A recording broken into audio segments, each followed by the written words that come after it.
Welcome to Inspiration Rising. My name is David Trotter. I'm a transformation coach dedicated to inspiring women and the men who support them to rise up in life, love, and leadership. Well, today I want to share with you the inspiring story of Traci Connell, who left a 25-year marriage to an alcoholic and built a multi-million-dollar interior design business as a single mom. She is the owner and principal lead designer at Traci Connell Interiors based in Dallas, Texas. She shares openly in this conversation about the challenges of her marriage, how she gained the confidence to leave, and how she reclaimed herself as she built her business. Now, before we jump into this episode, I want to tell you about a free 5-day experience that I'm hosting called Choosing a New Normal. It is so easy during this time to allow fear, anxiety, or depression to become our new normal, but it doesn't have to happen that way. During this 5-day experience, I share 5 skills that will help you cultivate peace and empower you to choose your new normal as we continue to experience all this corona chaos, challenges, and crap. All right, sign up for the next 5-day experience at newnormalexperience.com. That's newnormalexperience.com. You do not want to miss it. All right, let's jump into my conversation with Traci Connell. Well, Traci, thanks so much for taking some time to hang with me today. I appreciate it. Well, thanks for having me, David. Yeah. You are not only a successful businesswoman, but you have had some challenges along the way, which I think anybody who is successful has experienced challenges. Everything doesn't go smoothly in life, that is for sure. One of those challenges that you talk about is your marriage, that you had some challenges there.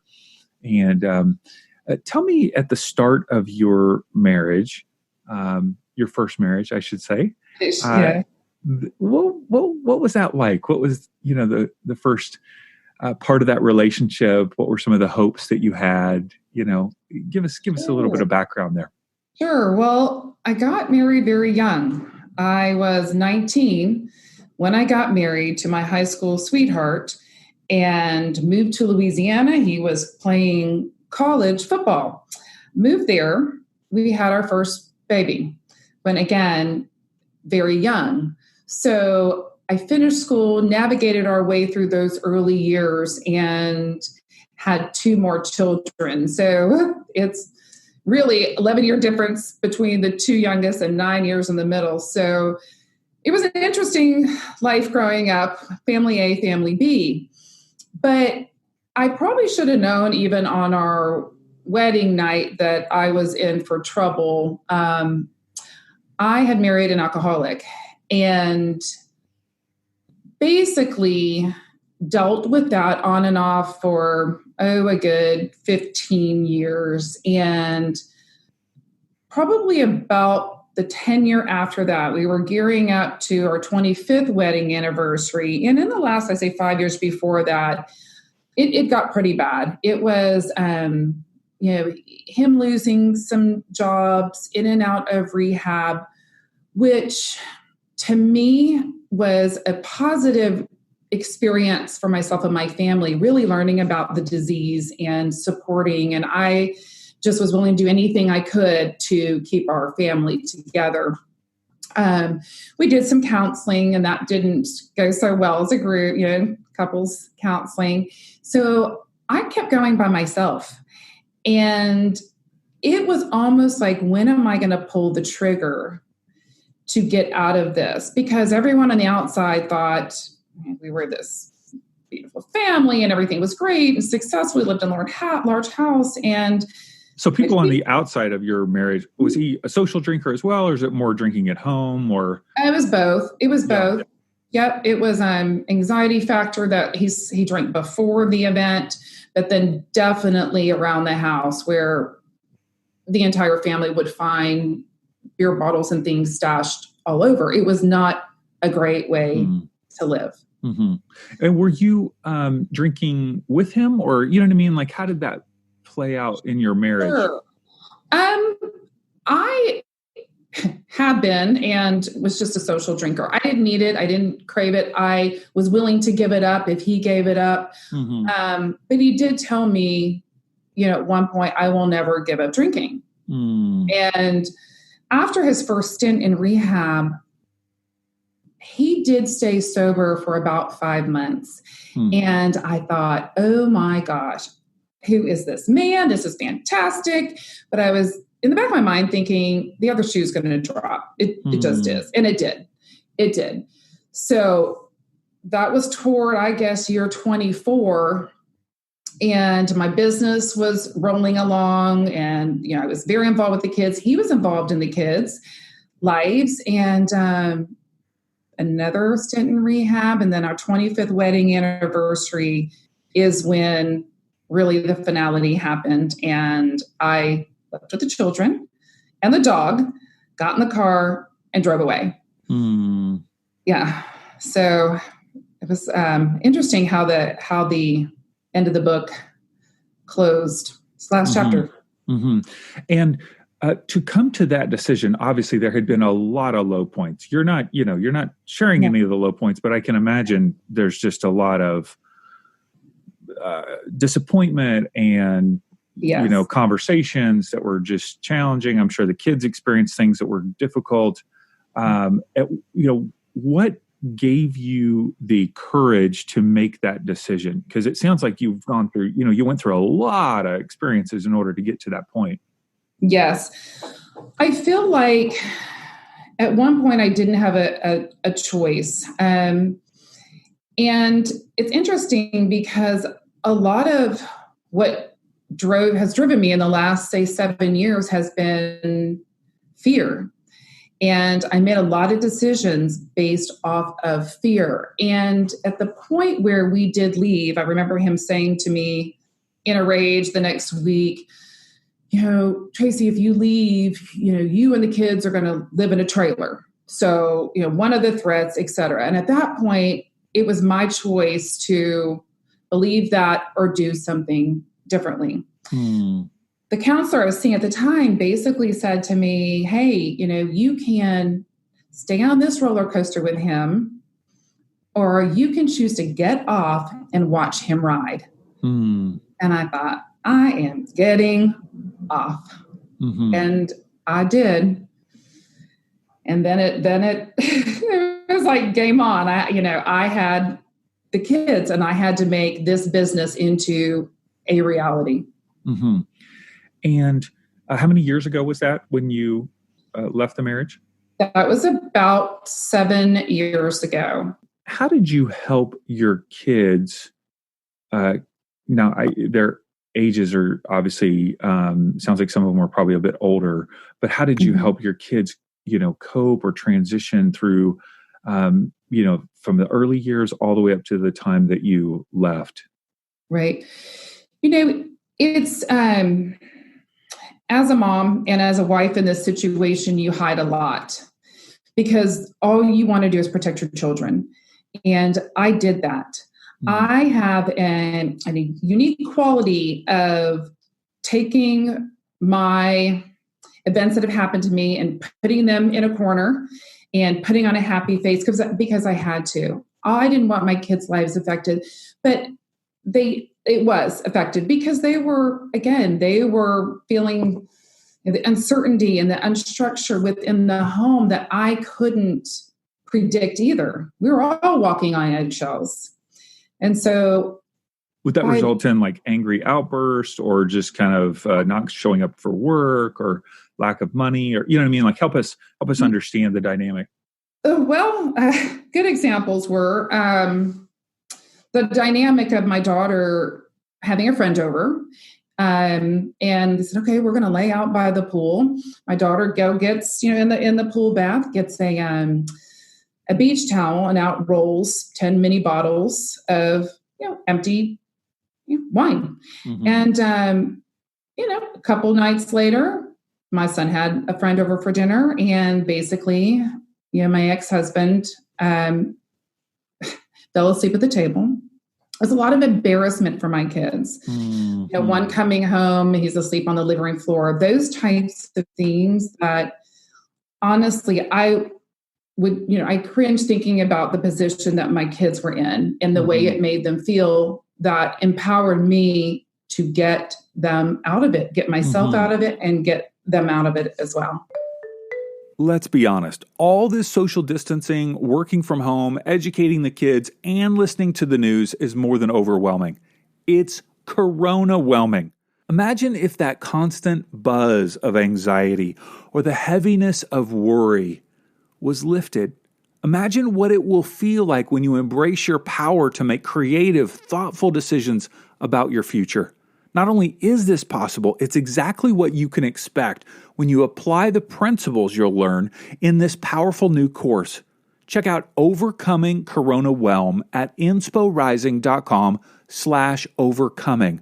That's insporising.com/overcoming and use the coupon code PEACE50 for $50 off. As an outsider, I have not dealt with someone who has struggled with alcoholism as a close family member. I've had some acquaintances or people that I have tried to help, of course, but as an outsider who hasn't lived with that, it feels like it just seems like you'd be so powerless, because ultimately it's something they have to work through. They have to hit bottom. They have to get those, that support, that help. And, but I can't imagine the sense of powerlessness that you felt in those moments. I did, but there's also a lot of empty promises. So something happens, then there's the apology, and then I'm an optimist. So I would think that things would change.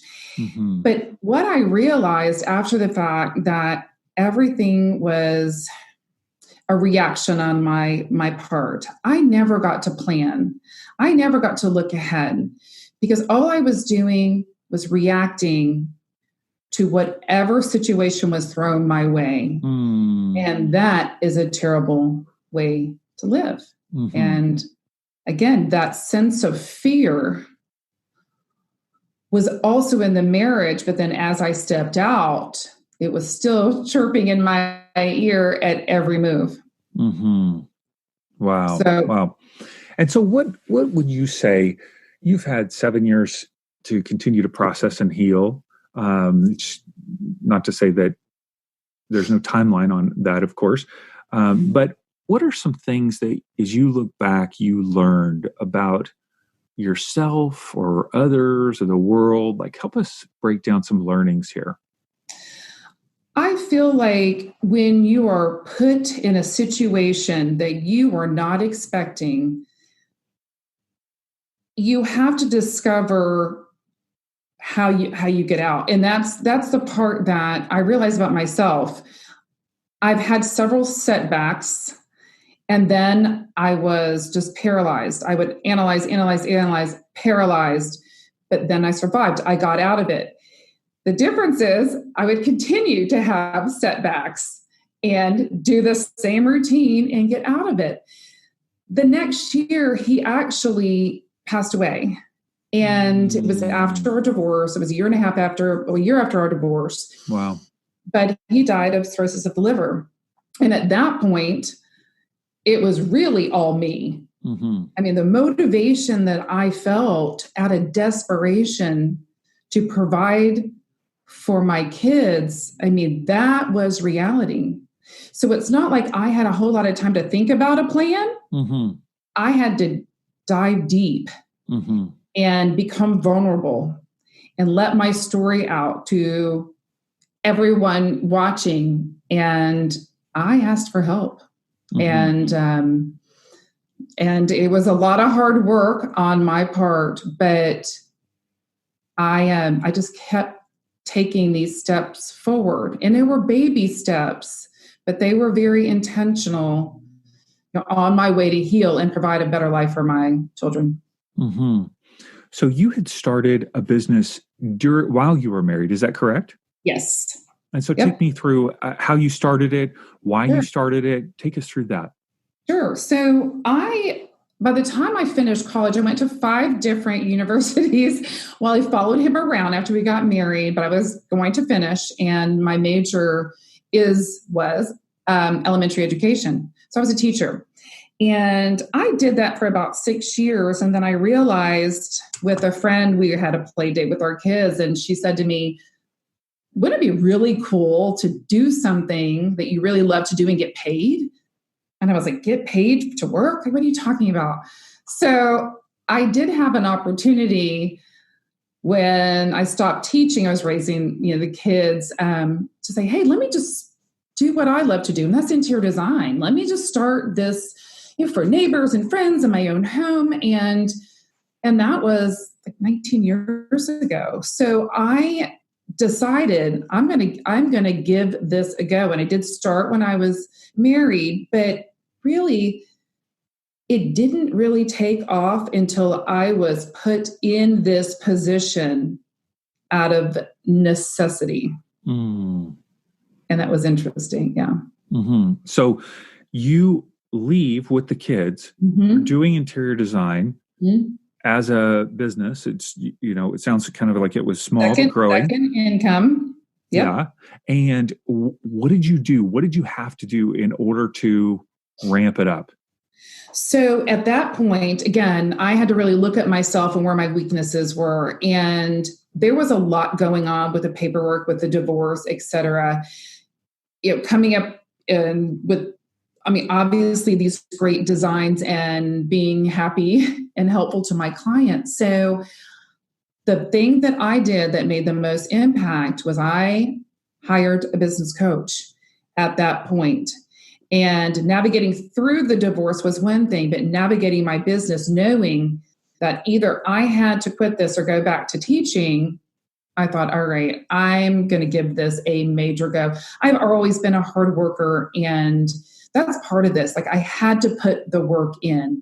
So hired a business coach and really put my business under a magnifying glass, looking at the financials, really diving into seminars and workshops and courses to help me better understand how I can improve. The next step was actually hiring a full-time employee, and went down that road. But really, it was amazing. And I think, again, out of necessity, you can do amazing things, because you have to. So at that point, my revenue was $154,000 annually. And over the last 7-8 years, we landed a little over 2.6 million today. And I'm really proud of that. And it wasn't easy, but what I'm interested in doing is really helping other female entrepreneurs with the quick strategies and tips that they can implement, just like I did, to get this afloat and to be in a different place. Mm-hmm. What are some things that you were able to do that you either learned from your coach or things that you knew just kind of internally that were able to help you expand the business pretty quickly? Right. And again, I think the very first thing is getting vulnerable and getting help. A lot of women in my position do not have a nest egg. However, I would encourage someone just to have a couple $1,000s and invest in someone who can take an outside view of your business and start looking in. The second thing I feel like, and again, I go back to that feeling of fear, and I use that as sort of a strategy, as a tactic, because fear, is, you can view it as forget everything and run. That's what fear stands for, or face everything and rise. And all those decisions that I made, there were actually risk. I made out of fear. I was fearful I couldn't support my kids. I was fearful I didn't have enough money for retirement. It was a lot of decisions based out of fear. What decisions did you make that were out of fear that you would have made differently now? Like, give me an example. You know what? It's interesting. I don't know if I would second guess any of the decisions that I made. Fear was, wow, should I actually get my own design studio? Is that going to drain me? What if I don't have the clients coming in that I'm used to? That was a big one. A lot of it is fearful of not being able to support myself and my family. Mm-hmm. And I'm over that now, thank goodness. But I will never let that feeling go because I feel like it fuels me to keep going at the momentum that I know that I need to sustain. Okay. So, as you began to build your business, it sounds like there was a possibility of another relationship entering your life. That was something that you were interested in, you were open to. Tell me about that. So, I had not dated someone since the age of 19. So, or 18 actually. So I thought, all right, I'm taking this, I call it the 3Ds. I'm going to take this divorce and flip it on its head and look at the opportunity that I have. And I did. I thought, all right, I'm going to have to get out there and date. And when you're married and you have family, friends, and you do things with couples, you just don't know a lot of single people. Right. So my oldest daughter said, Mommy, you're going to have to online date. And I'm like, I am not online dating. But she says, yes. She said, you could literally sit home on a Friday night and they're going to cast out, and you can take the bait and go out, or you don't have to. So I said, okay, I'm going to try this. So of course I treated it like a system that I do in all of my business, in like a business. Sure. So it ended up, this is a funny story. So within 5 months, I dated 50 guys. Woo.